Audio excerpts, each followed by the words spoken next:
Hablando de potencial humano, ¿alguna vez se han preguntado a qué se debe la gran disparidad de resultados y desempeño entre una persona y otra? Una persona que percibe $250,000 anuales no es 10 veces más astuta ni mejor que una persona que percibe $25,000 anuales. ¿Por qué la diferencia de 10 veces sus ingresos? Y si tomamos a una persona que percibe $2,5 millones al año, ¿será esa persona 100 veces mejor, más astuta que la persona que gana $250,000? Imposible. En un estudio reciente de coeficiente intelectual probaron a 1,000 personas de una cierta población y llegaron a la conclusión de que la mejor persona entre los 1,000 solo era 2,5 veces más astuta que la persona de menor coeficiente intelectual. Solo 2,5 veces la disparidad, y tal vez eso sea con toda la población. ¿A qué supone que se debe la diferencia? Al hablar de potencial humano, llegamos a una fórmula que deduje hace algunos años. Tal vez eso lo explique un poco. La fórmula comienza con lo que llamamos AI, o sea, atributos innatos, las cualidades, la inteligencia, la habilidad, el temperamento, cosas con las que se nace que no pueden cambiarse mucho. Además de los atributos adquiridos. Estos atributos son muy importantes, son su educación, su capacitación, sus capacidades, su experiencia, conocimiento, sabiduría, etc., multiplicado por A, que es su actitud, es igual al potencial humano individual, o al desempeño humano individual o resultados individuales humanos. Ahora, de estos tres, los atributos innatos se traen desde el nacimiento. Los adquiridos pueden cambiarse, pero se necesita cierto tiempo para ello, aunque a veces cambiamos muy rápidamente. Cierta información valiosa puede cambiar dramáticamente su eficacia, pero las actitudes pueden aumentarse o disminuirse dramáticamente en segundos. Cada vez que mejoramos nuestra actitud, multiplicamos todas nuestras capacidades. Una actitud ha sido llamada acertadamente el lenguaje más importante del ser humano, la palabra más importante del idioma en el humano. Todo lo que hacemos en la vida, según un estudio en Harvard entre estudiantes ejecutivos, será en un 85% de actitudes. Un 85% de su éxito estará determinado por su actitud. Eso significa que está determinado por cuán positivo o cuánta actitud mental positiva se tenga. Las personas con actitudes mentales positivas tienden a avanzar más rápidamente, se mueven hacia la cima en organizaciones valiosas, ganan más dinero, sacan más satisfacción de la vida. Una actitud mental positiva no significa que baile por las calles y arroje flores. Solo significa que tome una actitud constructiva en general o se aproxime hacia su trabajo, su vida, sus problemas, relaciones, etc. Según el informe Cox de las empresas americanas, según la revista Success, un 85% o más de todo lo que se logra se debe a la actitud. Y la pregunta es, ¿de dónde vienen las actitudes? Las actitudes vienen de las expectativas. Muy simple, ya hablamos de eso. Y una forma muy poderosa de mejorar su actitud instantáneamente es decir, aunque no lo crea, pienso que algo maravilloso va a ocurrirme hoy. Como dijimos antes, nuestras expectativas sobre los desenlaces determinan nuestra actitud. Si espera que las cosas salgan bien, tendrá una actitud positiva. Si espera que salgan mal, tendrá una actitud negativa. Y lo maravilloso es que podemos fabricar nuestras expectativas. Podemos esperar lo que deseamos. Podemos esperar cosas buenas, cosas malas, y no nos decepcionaremos. ¿De dónde surgen nuestras expectativas? Nuestras expectativas surgen de nuestras creencias y de nuestros valores. Son el centro de los factores motivacionales de nuestra personalidad, nuestras creencias, y esto nos conduce a un entendimiento del potencial humano. Significa básicamente que nuestra actitud es una expresión externa de lo que está ocurriendo internamente, y esto es consistente con las leyes mentales.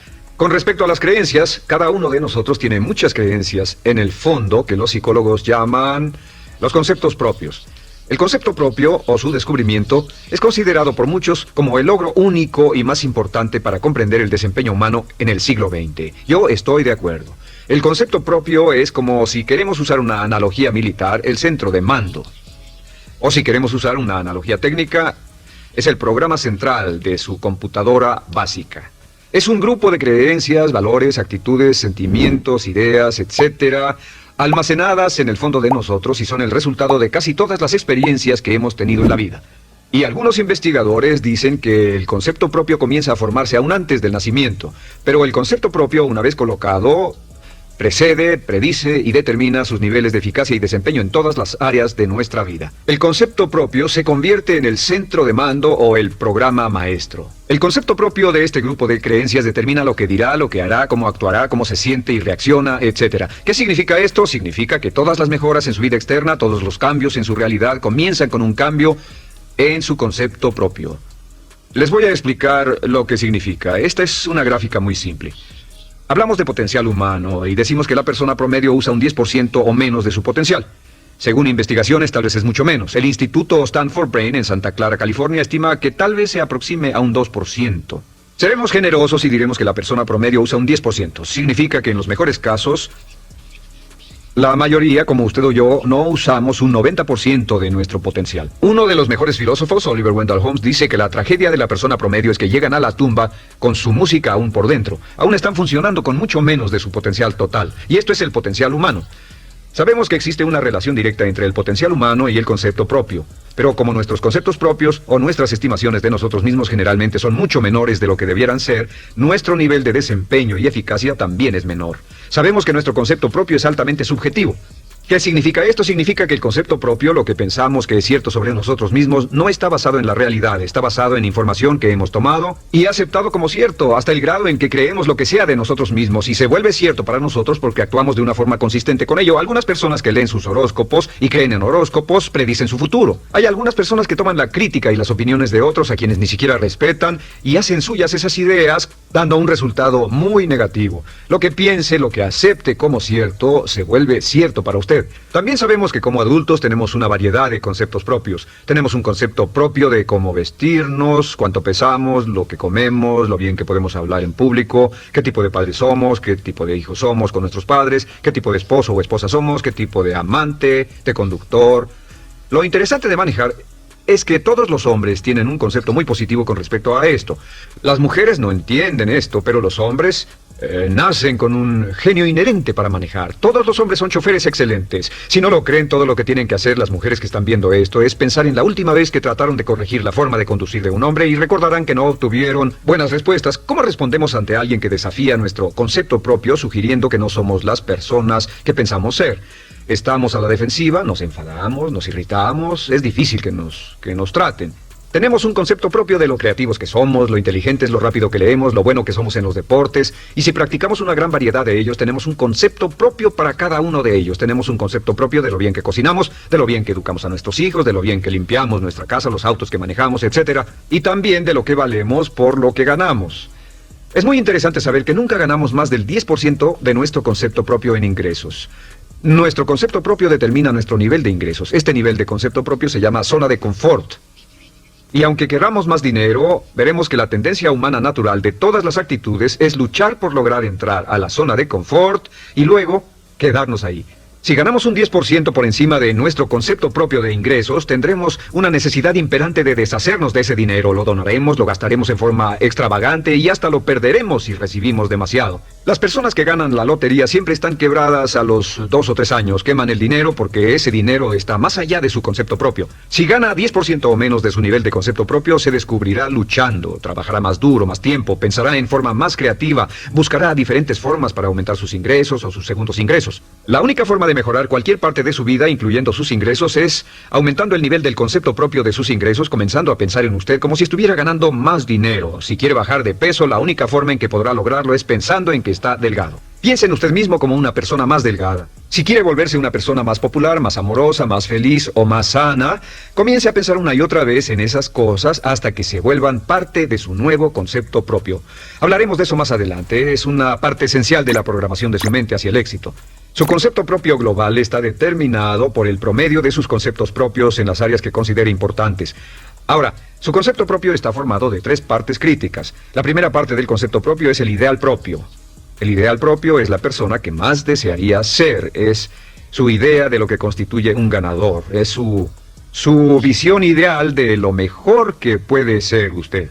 Nada más, una de las cosas que sabemos de las personas con éxito es que las personas con éxito tienen ideales propios muy claros, ideales claros de quién quieren ser en el futuro. Las que no tienen éxito tienen ideales muy vagos. El número 2 es la autoimagen. La autoimagen es como un retrato de cómo se ve a sí mismo y lo que piensa de sí mismo. La autoimagen es el espejo interno, es como se percibe a sí mismo ahora en su desempeño actual, en forma cotidiana. La tercera parte es su autoestima. Su autoestima es cómo se siente consigo mismo. Cómo se siente consigo mismo es la fuerza motriz, el motor, la fuerza poderosa dentro de su subconsciente. Es la fuerza de energía dentro de su concepto propio y determina casi todo lo que le pasa. La mejor definición de autoestima es cuánto se agrada a sí mismo. Cuánto se agrada a sí mismo como esposo, cuánto se agrada a sí mismo como empleado, cuánto se agrada a sí mismo como jefe, como inversionista, como orador profesional, como atleta, etcétera. Según se agrade a sí mismo, su nivel de autoestima, su sentimiento emocional global respecto a cualquier área de su vida determina su desempeño y su eficacia en dicha área. Lo sorprendente es que se convierte en lo que piensa, su concepto propio es maleable, su autoestima puede formarse repitiendo una y otra vez: me agrada mi persona, me agrada mi persona, me agrada mi persona. Me agrada mi persona, me agrada mi persona, me agrada mi persona. Entre más se repita, me agrada mi persona, me agrada mi persona, entre más lo repita una y otra vez, más crecerá su autoestima, y entre más crezca su autoestima, más crecerá su concepto propio global. Cuando crezca su concepto propio global, su desempeño será mejor en todo lo demás que emprenda. Cada vez que diga, me agrada mi persona, me agrada mi persona, me agrada mi persona, me agrada mi persona, me agrada, será como bombearse psicológicamente. Todo lo que pase que haga que su autoestima suba, hará que se comporte mejor. Todo lo que haga que su autoestima baje, hará que se comporte peor, que cometa errores, que sea infeliz, etc.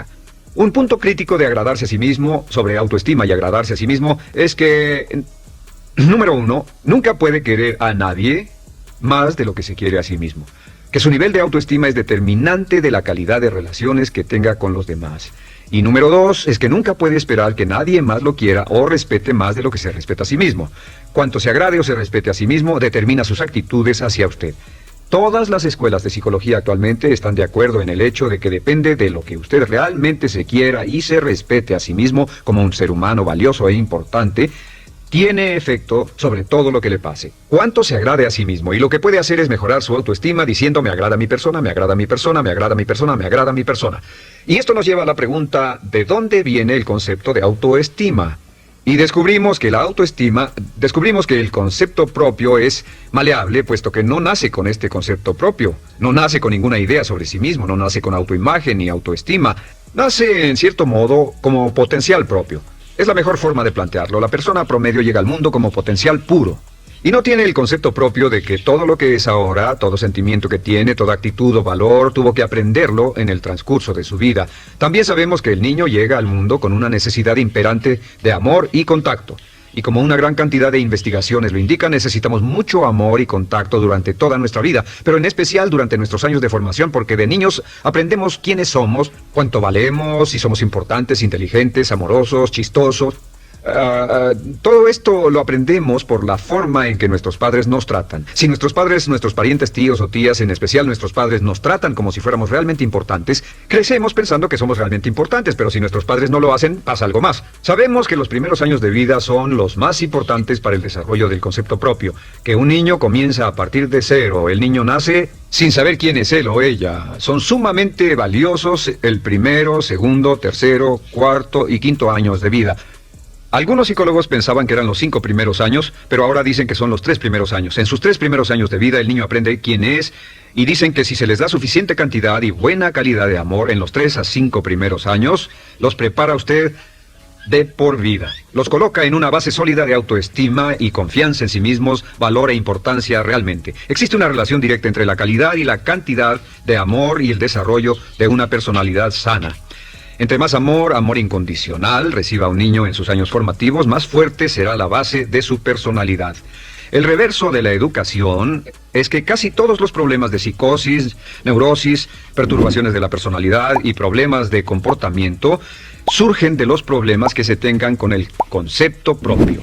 Ahora observemos a los adultos. Aquí está nuestra personalidad adulta. Si nos observamos, podemos llegar a reparar nuestras bases, por así decirlo, repitiéndonos una y otra vez: me agrada mi persona, me agrada mi persona, me agrada mi persona, y llevamos ese concreto reparador hacia la base de nuestra personalidad. Los niños necesitan el amor como las rosas necesitan la lluvia. Los niños que carecen de amor a menudo mueren por escasez de amor.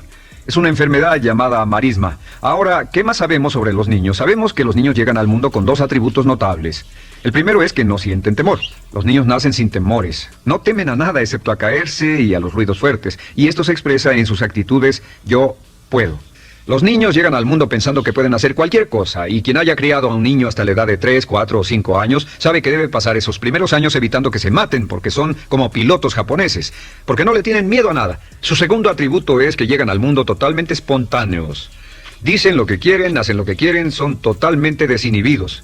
Totalmente. Ellos no temen hacer nada de lo que desean y esto se expresa en su actitud: no quiero, no tengo que hacerlo. Si ha tratado de controlar a un niño, lo habrá visto. Lo primero que dicen cuando comienza a darle órdenes, lo primero que aprenden es no, no, no tengo que hacerlo. Claro, a veces cambiamos sus mentes de una u otra forma, pero estos son los dos atributos con los que los niños llegan al mundo. Llegan al mundo sin temores y desinhibidos. ¿Qué significa esto? Significa que nuestro derecho innato natural es no ser temerosos y ser desinhibidos. Y solo cuando podemos crear la misma situación en nuestra vida adulta, cuando no tememos y somos desinhibidos, nos sentimos a gusto con nosotros mismos. Las mejores organizaciones, las mejores compañías son las que crean un ambiente donde nos sentimos sin temores y sin reservas para ser nosotros mismos y para hacer lo mejor de nosotros. Al crecer descubrimos que los niños aprenden de dos maneras. La primera es por imitación. Imitan a uno o a ambos padres, en especial al padre dominante.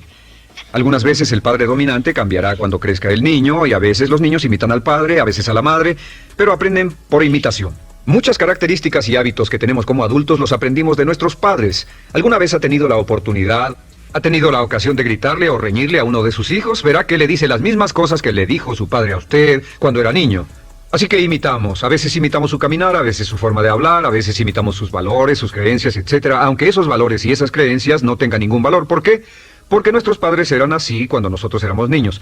La segunda forma en que aprendemos es pasando de la incomodidad, lo que no se siente bien, hacia la comodidad. Freud llamó a esto el principio del placer. O sea que nos movemos hacia aquello que nos hace sentir cómodos, lo que nos da placer, lo que nos hace sentir bien con nosotros. Nos movemos de la incomodidad hacia la comodidad. Así es como aprendemos a no mojar el pañal, por ejemplo. Sabemos que no es agradable caminar con popó o pipí en nuestros pañales. Vemos lo que hacen nuestros padres, vemos lo que nuestros parientes hacen y decimos: estas personas no hacen lo que yo. Así aprendemos a caminar y lo demás. Así que de la incomodidad hacia la comodidad. Durante toda nuestra vida, por cierto, así es como aprendemos. Imitamos leyendo lo que otras personas hacen, estudiando libros y en el trabajo, imitamos cuando vamos a la escuela, y hacemos lo que nos da resultados positivos, lo que nos da refuerzos positivos, y hacemos cada vez menos las cosas que nos causan incomodidad o dolor. Ahora, muy temprano en la vida, como equivocación o como resultado de una equivocación que los padres cometen en la crianza, los niños comienzan a aprender hábitos y patrones negativos. Los patrones y hábitos negativos tienen sus raíces principalmente en la crítica destructiva. La crítica destructiva comienza muy temprano en la vida, a veces en los primeros meses. Y la crítica destructiva la usan los padres para dirigir y controlar a sus hijos. Desafortunadamente, tiene un efecto muy peligroso y dañino sobre nosotros, ya que la crítica destructiva tiende a minar la integridad de la personalidad del niño. Muchos de nosotros, incluyéndome a mí y a muchos de ustedes, nos hemos visto minados y heridos por la crítica destructiva más que todas las guerras en la historia. Ahora, como resultado de la crítica destructiva, comenzamos a desarrollar hábitos y patrones negativos. Los patrones de hábitos negativos son respuestas condicionadas hacia los estímulos. Los patrones de hábitos negativos se desarrollan en los inicios de la vida. Se desarrollan como resultado de una repetición del temor y el dolor una y otra vez. Se desarrollan como resultado de la crítica destructiva, el castigo físico, etc. En los inicios de la vida comenzamos a desarrollar dos manifestaciones que nos persiguen durante toda nuestra vida y más que ninguna otra cosa inhiben nuestro potencial. La primera es la llamada patrón de hábito negativo inhibido. El patrón de hábito negativo inhibido se aprende cuando al niño le dicen una y otra vez no. Aléjate de ahí, no toques eso, y se le castiga. Cuando el niño intenta algo nuevo, o se involucra con algo, o huele algo, o derrama algo, o rompe algo accidentalmente, el padre estalla y se enfada mucho. Como ven, el niño está impulsado por la curiosidad insaciable de explorar su mundo. Y lo que pasa es que cuando lo explora o se interesa y echa a perder algo, si el padre reacciona golpeando al niño, el niño comienza a pensar: cada vez que intento algo nuevo, cada vez que intento algo diferente, cada vez que voy más allá de mis límites, cada vez que me salgo de mi zona de comodidad, cada vez que no juego sanamente, me golpean, me castigan, me lastiman, me envían a mi alcoba y me siento mal. Y muy pronto el niño desarrolla el sentimiento de no puedo. No puedo, no puedo. Cada vez que trato algo diferente, me castigan. No puedo, no puedo, no puedo. Es como la respuesta de Pavlov. Pavlov sonaba la campana y le daba de comer a un perro, y el perro salivaba, y Pavlov alimentaba al perro. Mientras sonaba la campana, el perro salivaba y siguió haciendo eso, y después Pavlov solo sonaba la campana y el perro salivaba. Lo que pasa en la vida adulta es que esto crea lo que llamamos temor al fracaso. El temor al fracaso es una respuesta condicionada a un proceso de crítica destructiva que ocurre en los primeros 5 o 6 años de la vida. El temor al fracaso automáticamente nos activa, nos sentimos ansiosos, tensos, intranquilos, sentimos presiones y estrés en nuestro plexo solar, sentimos ganas de retirarnos del evento y el temor al fracaso es la razón principal por los fracasos en la vida adulta. Es la razón principal por la que evitamos cumplir plenamente nuestro potencial. De hecho, todos los patrones de hábitos negativos se experimentan en el cuerpo físico. Puedes saber cuál es un patrón de hábito negativo porque se siente en el cuerpo físico, precisamente. El patrón de hábito negativo inhibido, el temor al fracaso, el no puedo, ocurre primero que todo en el plexo solar. ¿Ha tenido la ocasión donde debe hablar frente a un grupo, debe ir a una revisión de su desempeño, debe hacer una llamada determinante? Primero su plexo solar se aprieta. Si el temor continúa, su respiración se acelera. Su corazón comienza a latir apresuradamente, su frecuencia respiratoria aumenta y le duele la cabeza como migraña en la parte frontal, su garganta se le cierra y no puede hablar y se le seca la boca por completo. Y como se pone tan tenso y asustado, va corriendo al baño. Estas son todas las manifestaciones. No hay peligro físico, pero sí peligro psicológico, una respuesta condicionada. Cuando sentimos estas cosas, la tendencia es retirarse de la situación que las ocasiona y es la razón por la que no logramos mucho si retrocedemos. Es muy importante. El segundo patrón de hábitos negativos es el compulsivo. El patrón de hábito negativo compulsivo se aprende cuando a los niños se les dice una y otra vez, más vale que lo hagas. Si no lo haces, tendrás problemas o me las pagarás. A los niños se les convierte en recipientes del amor condicionado. Los padres no intentan hacer esto, pero lo que hacen es sugerirle al niño, no te amo, por lo tanto no estás a salvo, a menos y hasta que hagas lo que yo quiero. El niño crece sintiendo, tengo que hacer lo que quiera mi mamá. Debo complacerla, debo complacer a papá, debo complacer a los demás, debo complacer a mis parientes y a veces debo complacer a mis semejantes, debo complacer a mis maestros, debo complacer a todo el mundo y crecen con esto, debo. No puedo hacer lo que quiero hacer, debo hacer lo que complace a las demás personas. Este patrón de hábito negativo muy temprano en la vida se traduce en el temor al rechazo. El temor al rechazo lo experimentan los hombres como adultos como un comportamiento tipo A. Hablaremos del comportamiento tipo A posteriormente. El comportamiento tipo A es una necesidad compulsiva o excesivamente compulsiva de complacer de algún modo a alguien sin normas de comportamiento, prácticamente sin pensarlo. El temor al rechazo nos impulsa, nos hace muy sensibles a las necesidades de los demás. Hacemos cosas que otras personas quieren, no hacemos lo que nosotros queremos. Siempre estamos tratando de complacer a los demás, tenemos preocupaciones o nos importan las opiniones, sentimientos y actitudes de otros hasta el punto donde ocultamos nuestras necesidades. El temor al rechazo se siente en la columna del cuerpo. Se divide el cuerpo a la mitad y se siente hacia abajo en la mitad posterior del cuerpo. El primer lugar donde comienza a sentirse el temor al rechazo es generalmente en los hombros y el cuello. Nos sentimos entumidos, duros, tensos. Cuando tenemos mucho que hacer sentiremos un estrés tremendo en la columna. Los músculos se estiran en la parte posterior. A veces se manifestará como flebitis y venas varicosas y a menudo nos darán dolores de cabeza en la parte posterior de esta porque las arterias carótidas que llevan la sangre hasta la cabeza, los músculos a su alrededor se contraen y la cantidad de sangre que fluye hacia la cabeza fluye más lentamente y se siente un terrible dolor de cabeza en la parte posterior. Estos dos temores, los patrones de hábitos negativos compulsivos, el compulsivo y el inhibitorio, son resultado de la crítica destructiva, el gran destructor de la personalidad que nos persigue durante toda la vida. Y lo maravilloso de todo esto es que como son patrones de hábitos aprendidos, podemos olvidarlos. Podemos acabar con el temor al fracaso que nos detiene. Podemos acabar con el temor al rechazo que hace que hagamos cosas que complacen a los demás en vez de complacernos a nosotros, trabajando con nuestra propia autoestima. Porque existe una relación inversa entre la autoestima y el patrón de hábitos negativos. Porque entre más se agrade a sí mismo, menos teme al fracaso. Entre más se agrade a sí mismo, menos teme al rechazo. Entre más se agrade a sí mismo, menos temerá a cualquier cosa. Y si sigue repitiendo, me agrada mi persona, me agrada mi persona, me agrada mi persona una y otra vez, si sigue diciendo esto, con el tiempo su autoestima sube más y más y más y más y sus temores desde luego bajan. Cuando su autoestima sube, sus temores van en dirección opuesta. Ahora, ¿cómo enfrentar la crítica destructiva si debe criticar a otras personas?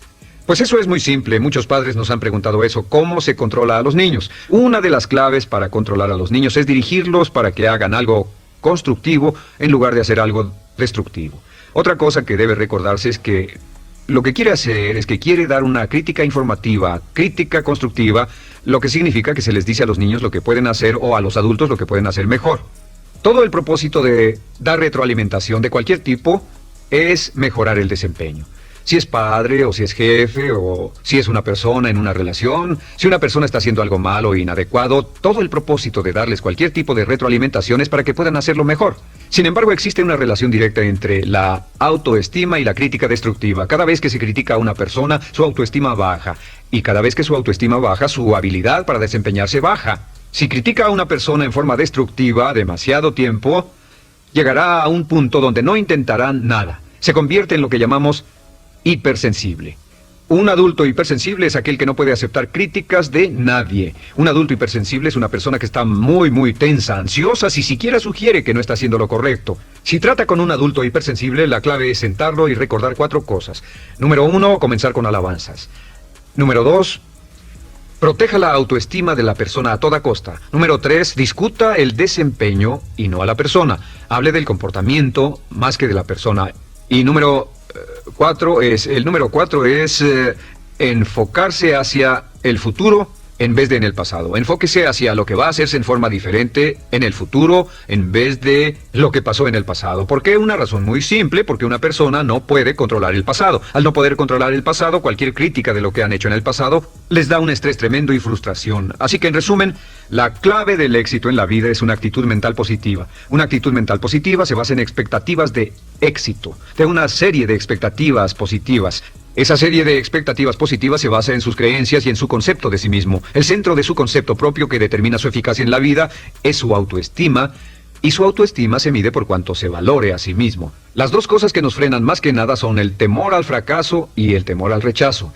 Y uno de nuestros secretos centrales de éxito es este: conviértase en un organismo generador de autoestima perpetua. Haga continuamente cosas para usted mismo, hacia sí mismo en su vida, que hagan que se agrade a sí mismo, que se ame, que se acepte, que se respete, que hagan que se sienta fantástico con usted mismo. Si es un jefe o un padre, no olvide que la clave para el máximo desempeño en su hogar y en su trabajo es hacer que las personas se sientan maravillosamente consigo mismas. Entre mejor se sienta consigo mismo y más se agrade, más probable será que logre que las personas a su alrededor lo quieran, lo acepten, lo respeten,